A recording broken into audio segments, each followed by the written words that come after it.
अगर आप कहानी का पहला भाग देखना चाहते हैं तो उसका लिंक मैं आपको डिस्क्रिप्शन बॉक्स में दे दूंगी और साथ में कमेंट बॉक्स में पिन भी कर दूंगी, तो आप वहां से भी जाकर देख सकते हैं। माही विक्की के जाल में फंस चुकी थी। उसके बाद से वो कभी भी उसके करीब आ जाता था। माही भी मना नहीं कर पाती थी क्योंकि उससे बहुत भरोसा हो गया था उस पर।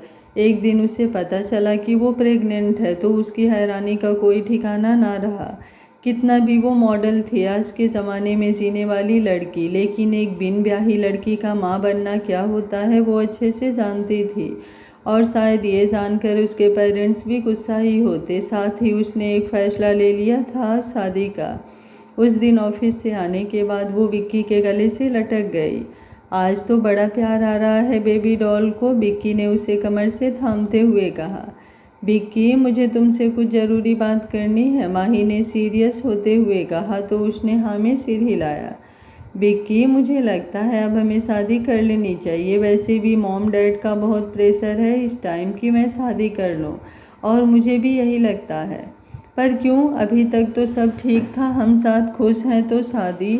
वो बहुत बुरी तरह हड़बड़ाते हुए बोला।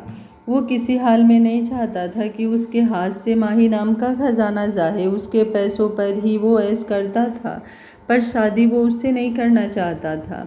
मेरे पेट में हमारा बेबी है विक्की डार्लिंग, माही ने जैसे ही कहा विक्की को जैसे यकीन ही नहीं हुआ। क्या बोल रही हो तुम? दिमाग ठीक है? और ये बेबी क्या है? इसे आज ही चलकर अबॉर्ट कराते हैं। वो कुछ गुस्से से बोला कि माही ने उसकी कॉलर पकड़ ली। तुम ऐसा कैसे बोल सकते हो खुद के बच्चे के बारे में? ये तुम्हारा ही हिस्सा है जो मेरे अंदर पल रहा है, और तुम इस नन्ही सी जान को मारना चाहते हो? मैं ऐसा कभी नहीं होने दूंगी। सुन लो कान खोलकर, वो चिल्लाते हुए बोली।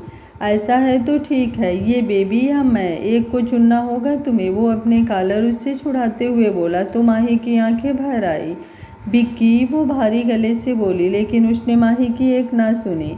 मैं तुम पर केस कर दूंगी, बर्बाद कर दूंगी मैं तुम्हें। तुमने मेरी माही की ज़िंदगी में आग लगाई है विक्की। विक्की के जाने के बाद वो हर सामान इधर से उधर तोड़ते फेंकते हुए बोली और घुटनों में सिर छुपाकर चिल्ला चिल्ला कर रोने लगी। बेबी, उसने अपने पेट पर हाथ रखकर सहलाया। कुछ नहीं होगा आपको, आपकी मम्मा बहुत स्ट्रांग है। हम दोनों मिलकर इस राक्षस को इसके किए की सज़ा ज़रूर देंगे। वो कुछ देर बाद अपने पेट पर हाथ रखते हुए बोली और अपने आंसू साफ किए। उसने अपने मॉम डैड को सब बता दिया। सब जानकर उसकी मॉम बहुत नाराज़ हुई उससे, लेकिन उसके डैड जो उसे जान से ज़्यादा प्यार करते थे, उन्होंने विक्की को सबक सिखाने के लिए उसके खिलाफ केस कर दिया और उसके पास जो कुछ भी था, घर पैसा, सब छीन कर सड़क पर ला दिया था अपनी पावर यूज करके। विक्की भी गुस्से में सब भूल चुका था। उसने माही के मॉम डैड को मार दिया। जब वो अकेले कहीं जा रहे थे तब माही और टूट चुकी थी, उसके पास कोई नहीं था। उसने विक्की को जेल में डलवा दिया था, लेकिन अपने मॉम डैड का कातिल वो खुद को मानने लगी थी। उसने डिसाइड किया कि वो अब खुद भी जिंदा नहीं रहेगी और वो आज सुसाइड करने जा रही थी। क्यों बचाया मुझे? बोलना। मैंने अपने मॉम डैड की जान ली, मुझे जीने का कोई हक नहीं है। सुन रहा है ना रिशु, मुझे मर जाना चाहिए। वो रियांश को देखते हुए बिखर को रो रही थी। सब सुन रियांश की भी आंखें नम हो गई थी। तू तो मेरी शेरनी है ना, और किसी के लिए ना सही, अपने इस बच्चे के लिए तो जीना होगा तुझे। और क्या पागलपन करने जा रही थी? अपने साथ साथ इस नन्ही सी जान को भी खत्म करने वाली थी तू? रियांश ने उसका सिर सहलाते हुए कहा। आई एम सॉरी बच्चा, आपकी मम्मा बहुत बुरी हैं, बहुत ज़्यादा। वो अपने पेट पर हाथ रखकर रोते हुए बोली। माही, अब मेरी बात तो सुन, मेरे साथ चल घर। तेरी हालत अभी अकेले रहने की नहीं है, और फिर उस विक्की का भी भरोसा नहीं किया जा सकता अभी। क्या पता वो चोट पहुंचाने की कोशिश करे तुझे। रियांश, जो कि हॉस्पिटल का बिल पे करके आया था, उसके पास बैठते हुए बोला। नहीं रिशु, तूने जो किया, मुझे बचाया, हिम्मत दी, वही बहुत है। आगे का रास्ता मैं बेबी के साथ तय कर सकती हूँ। तुझे याद है पिछली बार जब तेरे घर गई थी तो मेरे व्यवहार से काम्या को कितनी तकलीफ हुई थी, और फिर तुम दोनों के बीच गलतफहमी भी। मैं किसी को अपनी वजह से परेशान नहीं करना चाहती। माही ने मुस्कुराने की कोशिश करते हुए उसे समझाया। पर तू ऐसे कैसे? मेरी कायू बहुत समझदार है, वो सिचुएशन समझने की कोशिश करेगी, रियांश बोला। तू अपना और अपने फैमिली देख, जब ज़रूरत होगी तो बताऊंगी तुझे, बाकी तेरे अलावा बच्चा भी कौन है मेरा। उसकी आंखें छलक आई। रियांश ने उसको एक टाइट हग कर लिया। मैं वादा करता हूँ तेरे लिए हर खुशी, तेरे बच्चे का सबसे ज़्यादा ध्यान रखूँगा। कभी भी तू अकेली नहीं होगी, समझी। तेरा रिशु हर पल साथ है। माही ने हाँ में सिर हिलाया। रियांश ने अभी के लिए उसे एक अच्छे होटल में छोड़ दिया था जहाँ हर सुविधा थी और उसके साथ ही नर्स भी रख दी थी। डैडा, रियांश को देखते ही आयु जो फुटबॉल खेल रहा था बोला और आकर उसके पैरों से लिपट गया। मेरा आयु कैसा है? रियांश ने उसके गालों को चूम कर कहा।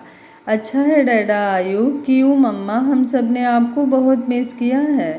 वो अपने हाथों को फैलाकर बता रहा था। डैडा ने भी आप सबको बहुत मिस किया मेरा बच्चा। नहीं किया, अगर करते तो जल्दी आते, आपने पहले आने को बोला था, उसने नाराज़गी जताई। बेटू, काम आ गया था डैडा को। अच्छा अब ये बताओ, प्रिंसेस और आपकी मम्मा कहाँ हैं? और दादी भी नहीं दिख रही? रियांश ने उसे नीचे उतारते हुए पूछा। क्यों, तो दादी के साथ बगल वाली आंटी के घर गई है और मम्मा रूम में काम कर रही हैं, वो बोला और फिर से खेलने लगा। रियांश अपना ब्लेजर हाथ में लिए रूम में आया तो देखा काम्या लैपटॉप पर नजरें गड़ाए बैठी है। उफ, मेरी जान इतना बिजी है आज कि अपने अंश की तरफ ध्यान भी नहीं दिया। रियांश मन में बड़बड़ाया और जाकर उसे हक कर लिया। उसके अचानक ऐसा करने से वो चिल्ला उठी। कायू, मैं हूँ, क्यों शोर कर रही हो? वो उसके सामने आते हुए बोला। ऐसा कोई करता है क्या? जान निकाल दी थी आपने मेरी, वो उसे डांटते हुए बोली। तुम्हारी जान तो मेरे पास है, फिर कैसे चली जाती? वो मुस्कुराया। बातें बहुत आती है आपको, वो हंसकर बोली और उसके सीने से लग गई। तुम्हें फीवर है? रियांश को उसकी वाडी गर्म लगी। थोड़ा सा है, अब ठीक हो जाएगा। मेरी दवा जो आ गई, वो उस पर अपनी पकड़ कसते हुए बोली। इडियट, तबीयत खराब है और काम कर रही थी, दवा भी नहीं ली। डॉक्टर होकर भी जरा सा ख्याल नहीं रहता खुद की हेल्थ का। वो गुस्से से बोला और उसे बेड पर लिटाने लगा। मैं ठीक हूँ, आप फ्रेश हो जाइए, आपके लिए ब्रेकफास्ट ले।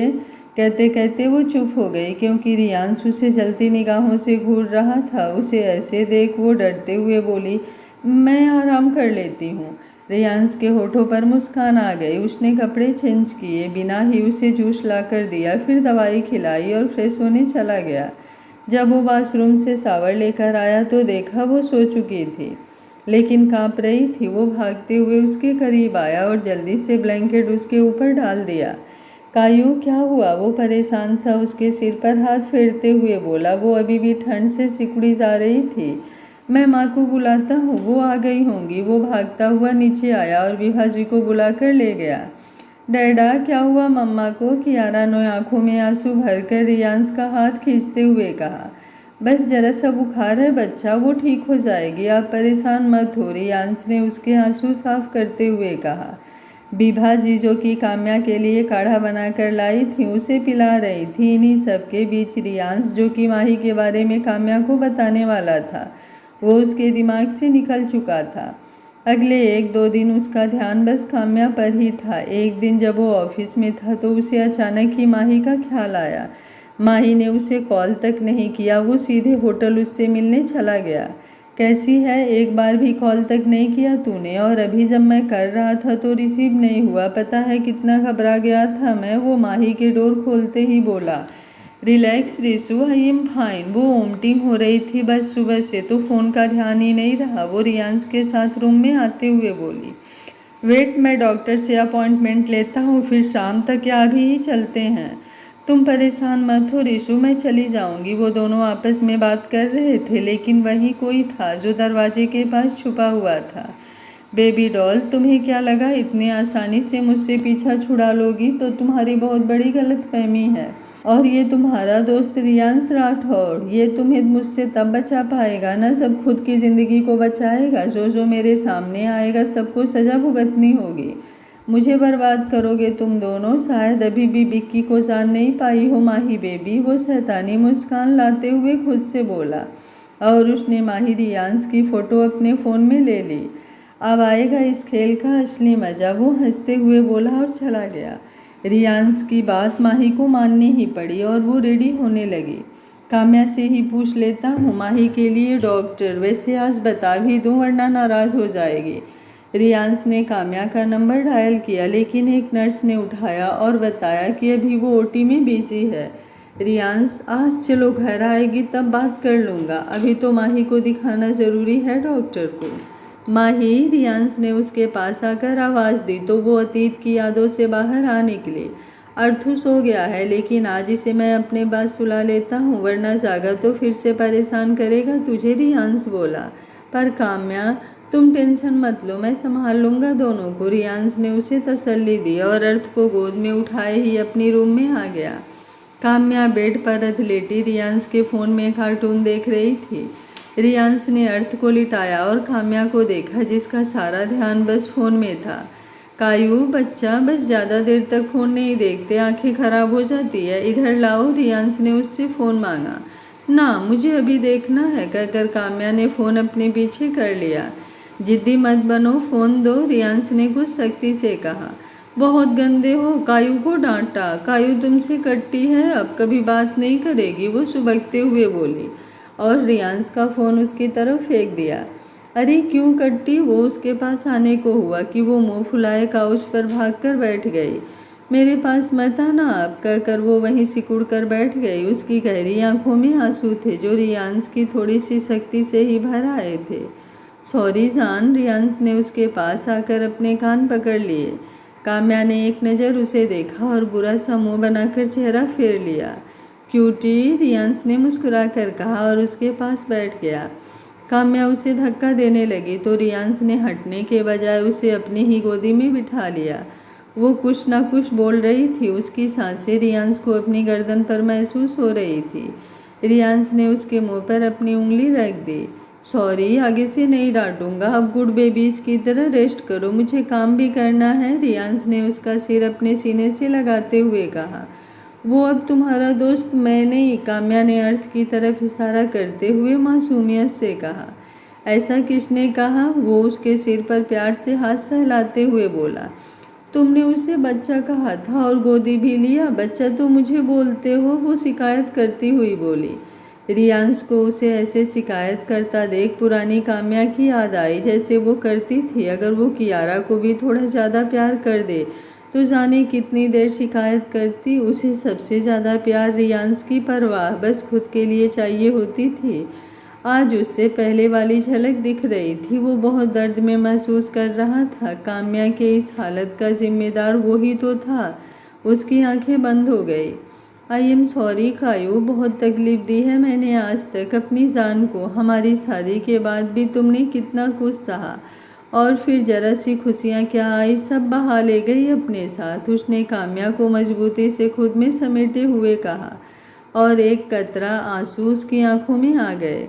काम्या उसे टकटकी लगाए देखने लगी। वो छोटा बच्चा है मेरा और तुम बड़ी बच्ची, रियांश ने उसकी नोज हल्के से टैप करते हुए कहा तो वो खिलखिला उठी। इधर अथर्व के घर पर। यथर्व, अभी के एग्ज़ाम परसों से स्टार्ट है तो बच्चों को हॉस्टल भी छोड़ने जाना होगा, अनिका ने यथर्व को खाना लगाते हुए बोला। आयु भी तो जाएगा ना, रियांश जी से बात कर लो, तो वैसे भी हम पहले उनके घर ही होते हुए चलते हैं, काम्या वैसे भी मिल लेंगे। यथर्व ने बस हाँ में सिर हिलाया। अभी के जाने का नाम सुनते ही चुप्पी साध गई। भेजा भी तुम्ही ने था, अनिका उसे चुप देख बोली। आयु के लिए भेजा था, वरना अपने बच्चे को कभी खुद से दूर नहीं करता। बहुत प्यार करता हूँ मैं उससे, तुम भी जानती हो, वो सिर झुकाए ही बोला और अनिका की कमर में हाथ लपेटकर बच्चों की तरह अपना सिर उसकी कमर में छुपा लिया। बस बस, अब ज़्यादा इमोशनल होने की ज़रूरत नहीं, विदाई नहीं कर रहे अभी अविका की, अनिका ने मजाकिया अंदाज में कहा। मैं अपनी बेटी को तो कभी खुद की नज़रों से दूर नहीं करूँगा, समझी, उसने अनिका की कमर पर हल्के से बाइट करते हुए कहा। आह, उसकी सिसकी निकल गई। एक आप दोनों हैं जिनको इस उम्र में भी इतना प्यार है, और एक मेरी वाली, उसे तो पड़ी ही नहीं मेरी। विहान, जो कि वहीं से गुजर रहा था, वो बोला। अनिका ने शर्म से उसकी तरफ देखा भी नहीं। बच्चू, पहले तो ये बता, इस उम्र से क्या मतलब? वो तो तुझे ही चाचा बनने की जल्दी थी तो हमने बच्चे जल्दी कर लिए, उसने अनिका की तरफ एक आंख दबाते हुए कहा। अनिका ने उसके कंधे पर मारा और विहान को घूरते हुए बोली, विहू तुम आदत सुधार लो ये अपनी, मुझे हर वक्त छेड़ने वाली, वरना मीका से शिकायत करी तो तुम्हें रूम से बाहर ही सुलाएगी। अरे भाभी जान, ऐसा जुल्म नहीं सहा जाएगा, वो नौटंकी करते हुए बोला और अनिका की तरफ फ्लाइंग किस उछाल दी। बिहान के बच्चे, मेरी बीबी को मेरे सामने ही किस, अथर्व ने उठते हुए कहा तो बिहान हंसते हुए भाग गया। अनिका भी हंस पड़ी। अच्छा अब खाना भी खा लो, ठंडा हो गया है, उसने थाली उसके सामने करते हुए कहा। अथर्व ने पहलाने वाला उसकी तरफ बढ़ाया। पर मैं खा चुकी हूँ, जानती हो बिना खिलाए खाने की आदत नहीं है मुझे। फिर भी उसने आँख दिखाई तो अनिका ने मुस्कुराकर खा लिया। अथर्व ने रियांश को आयु को हॉस्टल जाने के लिए बात करने को कहा था। रियांश के माथे पर बल पड़ गया फ़ोन करते ही, क्योंकि उसे पता था इस टाइम काम्या की जो सिचुएशन है उस हिसाब से आयु को हॉस्टल जाने के लिए मनाना उससे बहुत कठिन होने वाला है। वो जल्दी से ऑफिस से घर आया तो देखा रोज की तरह आयु, काम्या, विभाजी, अर्थ सब गार्डन में ही बैठे थे। माही भी वहीं पौधों को पानी डाल रही थी। रियांश वहीं आया सबके पास। उसे देखते ही काम्या खुश हो गई और उठकर उसके सीने से लग गई। सबको मुस्कुराता देख रियांश शर्मा सा गया। डैडा, अर्थ ने रोनी सी आवाज़ में कहा। अरे मेरा बेटू आजा, उसने काम्या को अलग किया और अर्थ को उठा लिया। अर्थ ने जल्दी से रियांश की ब्लेजर की जेब में हाथ डाला, लेकिन कुछ नहीं मिला। मेरी चॉकलेट, आज तो डैडा भूल गए आपकी चॉकलेट, रियांश ने उदास सा चेहरा बनाकर कहा तो उसका मुंह लटक गया। वो रियांश की गोद से उतरकर माही के पास भाग गया। डैडा चॉकलेट नहीं लाए, वो अर्थ को अब प्यार नहीं करते, खेलते भी नहीं अब तो साथ, भाई भी बात नहीं करते, बस डांटते हैं। और सबके मम्मा पापा तो साथ भी रहते हैं, फिर मेरे क्यों नहीं, बस क्यों दीदी ही प्यार करती है। और वो ट्रिप गई। वो माही के पैर से लिपटते हुए बोला। माही के साथ साथ हर कोई उसका सवाल सुन चुप हो चुका था। किसी के पास उस छोटे से बच्चे को समझाने के लिए शब्द नहीं थे। माही घुटनों के बल बैठ गई और उसके गाल पर हाथ रखकर बोली, बेबी ऐसा कुछ नहीं है जो आप समझ रहे हो। आपको तो डैडा सबसे ज़्यादा प्यार करते हैं और आपके दादू दादी भी। मम्मा तो अपने बेबी को इतना सारा प्यार करती है ना। माही ने उसके गाल पर किस किया, लेकिन वो दूर हट गया। अर्थ बेटू, रियांश ने कुछ कहना चाहा कि वो अंदर की तरफ भाग गया। माही की नज़र काम्या पर पड़ गई। मैं जानती हूँ कि ऋषि तुमसे बहुत प्यार करता है, लेकिन तुम्हारे आने से उसका ध्यान अर्थ पर बिल्कुल नहीं जाता। आज मेरे बच्चे के दिमाग में ये बात भी बैठ गई। मैं इसलिए ही कभी नहीं चाहती थी कि तुम कभी यहाँ आओ। हाँ मैं सेल्फिश हो रही हूँ, मुझे पता है, लेकिन मैं अपने बच्चे को दुखी नहीं देख सकती, कभी नहीं। वो मन ही मन बोली और अंदर चली गई। रियांश, मुझे तुझसे बात करनी है, विभाजी बोली। जी माँ, पर अभी मैं अर्थ को देख लूँ फिर आता हूँ, वो बोला। माही देख लेगी उसे, वो कुछ सख्ती से बोली। उसने सिर हिलाया। आयु बेटा, तुम मम्मा के साथ अंदर जाओ, उन्होंने आयांश को कहा तो वो काम्या के साथ चला गया। ऐसी क्या बात करनी है आपको, सब ठीक है ना? यही तो मुझे पूछना है तुझसे, क्या चाहता है आखिर? मैं समझा नहीं। पहले तू कहता था कि तुझे काम्या से बहुत प्यार है, फिर माही को ले आया जब वो प्रेग्नेंट थी, ये बोलकर कि वो तेरे बच्चे की माँ बनने वाली है।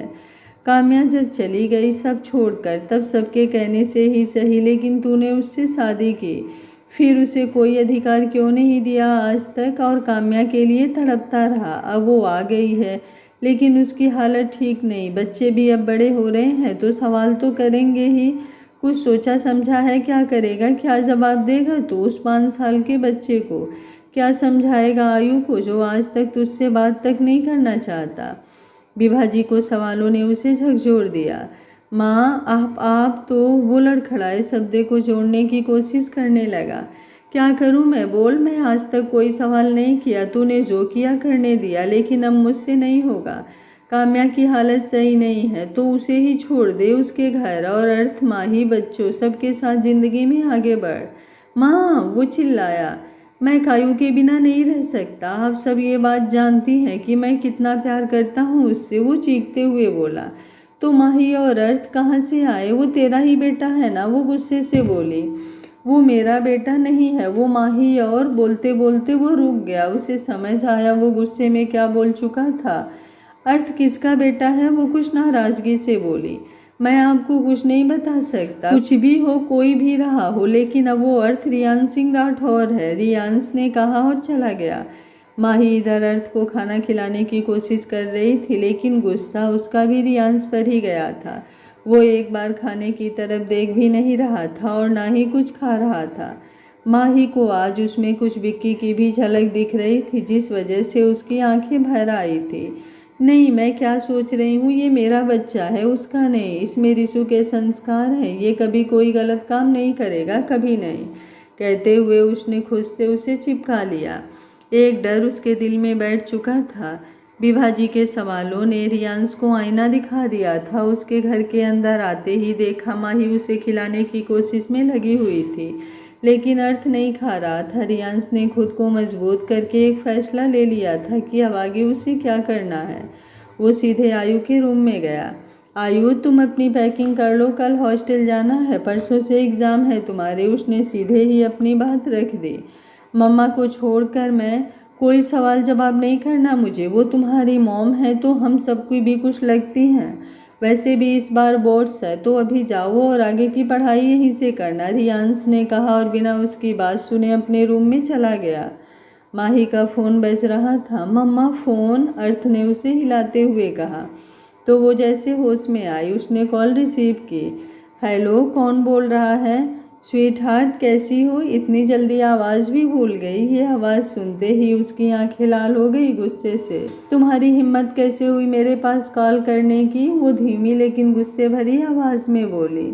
सामने से विक्की की आवाज़ आई। मुझे कोई शौक नहीं है तुमसे बात करने का, ना ही अब तुम मेरे लायक रह गई हो। मुझे तो बस मेरा बच्चा वापस चाहिए। कौन सा बच्चा? किस बच्चे की बात कर रहे हो तुम, जिसे इस दुनिया में नहीं आने देना चाहते थे? ये बस मेरा बेटा है और तुम इससे जितना दूर रह सको उतना ही अच्छा होगा, वरना रिशु तुम्हें छोड़ेगा नहीं, समझे तुम? वो भड़कते हुए बोली। वो रियांश, देख लेते हैं क्या कर सकते हो तुम दोनों। अपने बेटे को तो मैं लेकर ही रहूँगा। विक्की ने इतना कहकर कॉल कट कर दिया। नहीं, मैं अपने अर्थ को उसे नहीं दूंगी, कभी भी नहीं। वो डर गई थी, उसने अर्थ को खुद से चिपका लिया था। माही, क्या हुआ? इतना परेशान क्यों हो? रियांश, जिसके हाथ में आइसक्रीम थी, वो उसके पास आते हुए बोला। रिशु, उसने इतना ही कहा और दौड़कर उसके गले लग गई। रिशु, मेरे अर्थ को वो मुझसे दूर कर देगा, वो वापस आ गया है। मैं मर जाऊंगी अगर अर्थ को उसने कुछ किया तो। मेरी जान बसती है मेरे बच्चे में, तू कुछ करना प्लीज़, मेरे अर्थ को बचा ले। वो रियांश से लिपटी रोते हुए बोल रही थी। विक्की, रियांश ने अपनी आंखें बंद करते हुए कहा। उसने सिर हिलाया। कुछ नहीं होगा, एक बार उसकी वजह से सब बिखर चुका है, लेकिन इस बार अगर उसने मेरे परिवार पर नज़र भी डाली तो उसका वो हाल होगा कि देखने वाला कांप जाएगा, रियांश ने जबड़े कसते हुए कहा और माही का सिर सहलाने लगा। माही का सिर सहलाते हुए वो एक बार फिर अतीत की बातें सोचने लगा। अतीत में काम्या हॉस्पिटल से घर आ चुकी थी। उसने अपना फ़ोन देखा तो उसके किसी अनजान नंबर से कई सारी तस्वीरें आई हुई थी, रियांश और माही जिसमें बहुत क्लोज थी। ऐसी ही कुछ तस्वीरें उसे 2-3 दिन से कोई भेज रहा था। पता नहीं कौन है ये जो हमारे बीच में गलतफहमी पैदा करने के लिए ये सब कर रहा है। मुझे अपने अंश पर पूरा भरोसा है, अगर वो माही से मिलते भी तो सबसे पहले मुझे बताते। लेकिन ये है कौन जो ये सब कर रहा है? आज अंश से बात करनी ही होगी, वो बोली और फ़ोन रखकर नहाने चली गई। वो जब वॉशरूम से निकली तो रियांश आ चुका था। आ गए आप? वो अपने गीले बालों से टॉवल हटाते हुए बोली। रियांश उसे देखता ही रह गया। ब्लैक सिंपल सी साड़ी पहने वो गीली गर्दन और गीले बालों में थी, जिससे अभी पानी गिर रहा था। क्या आते ही ये अदाओं से जान लेना ज़रूरी है क्या? रियांश उसकी तरफ बढ़ते हुए बोला और उसकी कमर में हाथ लपेट खुद से चिपका लिया। अंश, काम्या ने उसे हाथ दिखाई। नहीं होता मुझसे कंट्रोल तुम्हें देखकर, वो बच्चों सा मुँह बनाकर बोला और उसकी गर्दन पर जहाँ पानी की बूंदें चमक रही थी अपने लब रख दिए। तो काम्या सिसक उठी। बस अब दूर रहिए ना, अभी बच्चे आ जाएंगे, वो उसे दूर करने की कोशिश करते हुए बोली। एक किस दो, फिर रिहा कर दूंगा। रियांश ने उसके लबों पर उंगली फेरी। आप बहुत ज़्यादा बेशर्म होते जा रहे हैं। काम्या उसकी बात पर शर्मा गई। जैसा भी हूँ अब तुम्हारा ही हूँ जान, वो बड़ी अदा से बोला। काम्या के चेहरे पर मुस्कुराहट आ गई। मानेंगे नहीं ना, वो बोली तो रियांश ने ना में सिर हिलाया। उसने रियांश का चेहरा थामते हुए उसकी बोलती बंद कर दिया। रियांश ने उसे एकदम करीब कर लिया और उसका साथ देने लगा। दोनों ही एक दूसरे के एहसास में खोए हुए थे कि तभी उनके दरवाजे पर नॉक हुआ। काम्या कसमसाई उससे दूर होने को, लेकिन रियांश का मन नहीं था उससे अलग होने को। हाँ हटिए। अब वो बहुत मुश्किल से उसे धक्का देते हुए अपनी तीव्र सांसों को काबू करते हुए बोली। रियांश उसका चेहरा देख रहा था। यू आर फाइन, वो बोला और उसे गले से लगा लिया। वो धीरे से बोली। देखिए कौन है डोर पर, वो उससे अलग होकर बोली। रियांश ने जाकर डोर खोला तो विभा जी थी। माँ आप आइए ना, वो डोर खोलते ही विभा जी को देखकर बोला। लगता है गलत टाइम पर आ गई, वो हंसते हुए बोली। नहीं तो, वो हड़बड़ा गया। आप काम्या से बात कीजिए, मैं बच्चों को देखता हूँ, वो जल्दी से बहाना बनाते हुए बोला और चला गया। बहू वो आज कियारा अनिका के साथ गई है, वो दिन में आई थी तो उसे ले गई है, यही बताने आई थी मैं, विभा जी काम्या से बोली तो उसने हाँ में सिर हिलाया। विभा जी चली गई। काम्या रेडी होने लगी कि रियांश का फ़ोन जो वहीं रखा था बजने लगा। काम्या ने देखा हॉस्पिटल शो हो रहा था तो उसका दिल घबराया। उसने झट से कॉल रिसीव की। मिस्टर राठौर, आपकी वाइफ की प्रेगनेंसी टेस्ट रिपोर्ट आ चुकी है, मैंने सेंड कर दी है आपको, आप चेक कर लीजिए, कहकर फ़ोन कट गया। मैम मैं प्रेग्नेंट, लगता है कोई गलतफहमी हुई है, वो बोली और व्हाट्सएप ऑन किया तो देखा रिपोर्ट्स थी और उसमें फादर की जगह रियांश का नाम था और माही का माँ की जगह। काम्या के हाथ से फ़ोन छूट गया। अंश, वो हाल में आते हुए चीखी। रियांश जो कि आयु के साथ खेल रहा था, नरेंद्र जी भी वहीं बैठे थे, विभा जी सब उसे देखने लगे। काम्या बदहवास सी खड़ी थी। पहले ही वो फोटोज़ जो विक्की उसे भेज रहा था उससे उसका दिमाग शक लिए बैठा था, लेकिन वो खुद को समझा रही थी। वो सोच रही थी कि रियांश उसे कभी धोखा नहीं देगा, लेकिन आज जो हुआ उससे उसका दिमाग काम करना बंद कर चुका था। कायू क्या हुआ, इतना क्यों चिल्ला रही हो? रियांश आयु को अपनी गोद से उतार कर सोफे पर बैठते हुए बोला। क्या कुछ ऐसा है जो मुझे नहीं पता? उसने अपने आंसू रोकने की कोशिश करते हुए सवाल किया। क्या पूछ रही हो, साफ साफ बोलो, वो उसकी बाजू पकड़ते हुए बोला। तो चलिए साफ साफ ही पूछती हूँ, आप माही से मिले थे, उसके साथ थे, इतने दिन से लेट घर आना, कभी काम का बहाना करके घर ही ना आना, सब बस उसके साथ समय बिताने के लिए ही था ना? उसके साथ आपको रात। काम्या होश में हो क्या, जुबान से निकल रहा है तुम्हारे? वो चिल्लाया। बहू ये क्या तरीका है, कोई बात है तो अकेले में सुलझाओ, नरेंद्र जी बोले। पापा जी अब कुछ बचा ही कहाँ है, इन्होंने तो मेरा विश्वास तक तोड़ दिया, उसका भी मान नहीं रखा, वो बोली। रियांश क्या है ये सब, विभा जी इस बार बोली।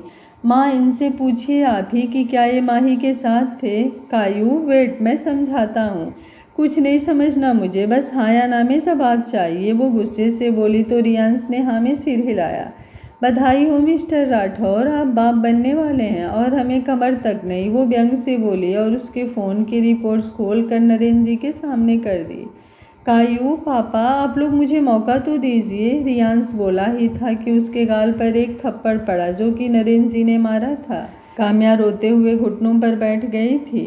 क्या कर रहे हैं आप ये? विभा जी ने उनका हाथ पकड़ लिया। जैसे ही वो दोबारा मारने को हुए उन्होंने उनको मोबाइल थमाया तो उनकी भी आंखों में से आंसू के साथ साथ गुस्सा भी आ गया। ये उम्मीद मुझे तुझसे नहीं थी रियांश, वो गुस्से से बोली। रियांश ने अपनी आंखें बंद कर ली और उसकी आंखों में नमी भर आई। माँ आप तो मेरी बात सुनिए, वो उनका हाथ पकड़ते हुए बोला, लेकिन उन्होंने झटक दिया। काम्या रोती हुई घर से बाहर की तरफ भाग गई। कायू, रियांश उसके पीछे भागा। वो भाग रही थी, अंधेरा हो चुका था, सामने से एक ट्रक आ रही थी। उसने इतनी तेज की टक्कर मारी काम्या को कि उसकी गाड़ी हवा में उछल गई। काम्या, रियांश चीख उठा। कोई था जो रियांश के घर पर नज़र बनाए था कब से। टक्कर होते ही उसने काम्या को गाड़ी में डाला और चला गया। उसके चेहरे पर सातिर मुस्कान थी। रियांश तो काम्या का एक्सीडेंट होते देख बेहोशी हो चुका था। जब तक बाकी सब आए तब तक देर हो चुकी थी। सबने मिलकर बहुत ढूंढा लेकिन काम्या की बॉडी तक नहीं मिली और इस तरह सब बिखर चुका था। सबको लगा कि काम्या उन्हें छोड़कर जा चुकी है। माही की हालत ऐसी थी कि रियांश उसे छोड़ नहीं सकता था। नरेंद्र जी और बाकी सबको लगा कि माही के पेट में पल रहा बच्चा रियांश का ही है। तो उसे ही घर में जगह दी और रियांस ने उससे शादी करा दी। रियांस काम्या के जाने से टूट से गया था। उसने बोलना भी बस बंद ही कर दिया था और कुछ नहीं बता पाया सबको। उसका दिल हमेशा कहता कि उसकी कायू कहीं ना कहीं है और जो दिख रहा है वो शायद सच नहीं, इसलिए वो उसकी तलाश में भटक रहा था। और फिर उसकी मेहनत आखिर में सफल हो गई। 5 साल बाद उसे उसकी काम्या मिली, लेकिन वो वहाँ के पहुँची। क्या हुआ था बीते सालों में उसके साथ, ये बस एक राज था जो काम्या ही बता सकती थी। डैडा, क्या हुआ मम्मा को? अर्थ उसे रोता देखकर रियांस का हाथ खींचते हुए बोला। माही, संभाल खुद को, देख अर्थ परेशान हो रहा है। रियांस ने उसे डांटा और खुद भी यादों से बाहर आ खड़ा हुआ था, तो वो अपने आंसू साफ करने लगी। अभी तो कोई डैडा से नाराज था और अब बात कर रहा है, रियांस मुस्कुराकर बोला। अर्थ अपने हाथ बांधते हुए फुलाकर मुंह बोला, मैं अभी भी नाराज हूँ। उसकी आवाज़ इतनी प्यारी थी और वो इतनी मासूमियत से बोला था कि माही और रियांस दोनों ही हंस पड़े। मेरा बच्चा, इसलिए तो डैडा आपके लिए आइसक्रीम लाए हैं, अब अर्थू को अपने हाथ से खिलाएंगे। वो उसके गाल पर किस करके बोला तो अर्थ खुश हो गया और रियांस के दोनों गालों पर किस कर लिया। अर्थ के डैडा बेस्ट हैं, वो ताली बजाकर उछलते हुए बोला तो रियांस मुस्कुराया। सुबह आयांश अपने रूम में था और विभा जी उसकी पैकिंग कर रही थी। काम्या एक डॉल को अपने हाथ में लिए बैठी थी। माँ, आप उसे डांट लगाओ और बोल दो कि मेरे दोस्त को कहीं ना भेजे, वरना मैं उससे कट्टी हो जाऊंगी। काम्या आयु के जाने की बात सुनकर उदास थी। आयु का एग्ज़ाम है बेटा, तो इसे जाना होगा। रियांस को कैसे डांट लगाऊं, वो आयु के अच्छे भविष्य के लिए ये कर रहा है। विभा जी ने सूटकेस बंद करते हुए कहा। जल्दी आऊँगा मैं, एग्ज़ाम खत्म होते ही फिर यहीं रहूँगा, आयु ने काम्या की कमर से लिपटते हुए कहा। भाई, दादी, कियारा की आवाज़ सुन तीनों ने उस तरफ देखा। रियांस के साथ कियारा खड़ी थी। क्यों आ गई तू? आयु काम्या को छोड़कर उसकी तरफ बढ़ा। Yes Bhaiyu, I missed you a lot, वो अपने हाथ फैलाकर बताते हुए बोली। और दादी को मिस नहीं किया, विभा जी बोली। आपको तो सबसे ज़्यादा, वो विभा जी के हाथों को पकड़कर किस करते हुए बोली तो उन्होंने नीचे बैठकर उसे गले लगा लिया। ये कौन है? काम्या ने रियांस को देखते हुए पूछा। हमारी प्यारी सी जान, हमारे प्यार का अंश, हमारी बेटी कियारा, रियांस ने उसके गाल पर हाथ रखकर कहा। काम्या, मम्मा, कियारा के मुँह से बड़ी मुश्किल से निकला। उसकी छोटी छोटी आंखों में आंसू भर आए थे, जो देख रियांस का दिल भर आया।